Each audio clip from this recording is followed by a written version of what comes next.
Hello everyone, welcome to Healthy Recipes. Today's recipe is how to make rajma gravy in the instant pot. You can also use the same recipe to make it over the traditional gas cooking method. The ingredients for this recipe are 2 cups of rajma that have been soaked overnight, 1 teaspoon of turmeric powder, 1 teaspoon of red chili powder, 1 teaspoon of coriander powder, 1 teaspoon of garam masala. I will not be using this, but it is great to add it right at the end of our recipe. 1 teaspoon of jeera, salt as per your taste. I use the Himalayan pink salt. 1 teaspoon of kasuri methi, again this will be used at the end of our recipe, and some dry masala like cardamom, cinnamon and cloves. To make the paste for the base of our masala, we need 2 onions roughly chopped, half an inch of ginger,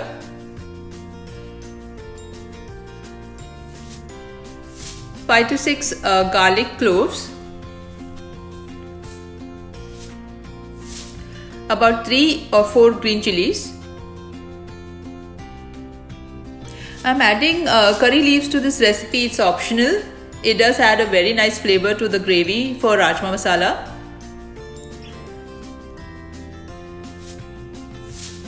2 chopped tomatoes,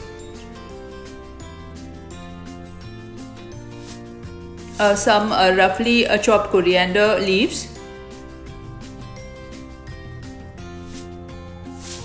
Now I'm going to add some of the dry masala to this, like 1 teaspoon of turmeric powder, 1 teaspoon of the red chili powder, and 1 teaspoon of coriander powder when making the paste, and also 1 teaspoon of jeera. Now we will grind all these ingredients to a coarse paste in our food processor. Now once it's ready, this is how it will look. As I mentioned, I'll be using the Instant Pot today to make the rajma recipe. It is very quick. The total cooking time is not above 25 minutes. I have already added oil and added the dry masala to the hot oil. So it's flavored oil. Now to this flavored oil, I'm adding the coarse paste that we just made using all the ingredients that were mentioned. The best part about the Instant Pot is that you can set it at a saute mode while you are drying the masala, cooking the masala well, so that you get all the moisture out and you just have that nice rich gravy of the masala that's ready to add your rajma to. So we continuously stir it in the Instant Pot, and as you can see, a lot of the moisture is going away from your masala, making the masala ready for the rajma to be added. This is how it looks in about 8 minutes of the cooking time. Now I'm going to add the rajma at this point, the rajma that was soaked overnight. The rajma had 2 cups of water for 2 cups of rajma. That's how I soaked it. And then I'll be adding an additional 1 cup of water. So the measurement for 2 cups of water, 2 cups of rajma is about 3 cups of water in the Instant Pot. I'm stirring it in so as to mix it in with the masala and the water. Make sure there is nothing sticking to the bottom of the Instant Pot. We don't want anything to burn. So just make sure that when you're stirring, you are getting all the masala off the bottom of the Instant Pot. I've added the additional cup, so total 3 cups of water for 2 cups of rajma in the Instant Pot. Put the lid back on, set the vent to a sealing position, and I'm going to now set the saute mode off and go to the manual button and press in roughly 25 minutes for the 2 cups of rajma to be cooked. Now here it's 25 minutes are up, the Instant Pot beeped. I let the vent drop off, so it was a natural release of pressure for the Instant Pot, and I opened it up, and this is how it looks once the 25 minutes of the cooking time is completed in the Instant Pot.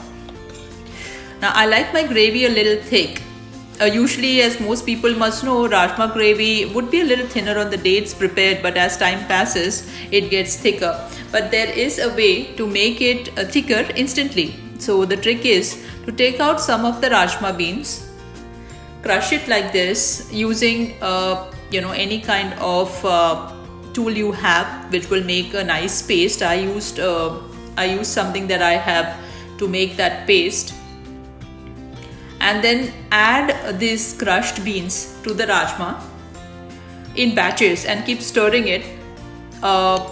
And do remember to put the Instant Pot on a saute mode at this point, so that it's evenly heating up the gravy and keeping it nice and bubbly from the bottom. So when you're adding your paste and you're mixing it in, the gravy is getting thicker. As you can see, the bubbles are now appeared since it's on a saute mode. And this is almost ready. So I've gone ahead and added the kasuri methi, which I crushed between my palms at this point, and mixing it in and let it be on the saute mode for another, say, 5 to 7 minutes till you see it getting thicker. So I keep on stirring it and checking the consistency. It's come to a nice, rich, smooth consistency at this time, and it is ready. You can complement your rajma with a nice jeera pulao and serve it to the family. I'm sure they will have a wonderful experience. This gravy is really rich, delicious, and it's a nice thick gravy if you follow this recipe, and it enhances lunchtime, dinner time with a nice jeera pulao on the side and a nice raita. I hope you all enjoy this recipe. Make this recipe, share it with your family.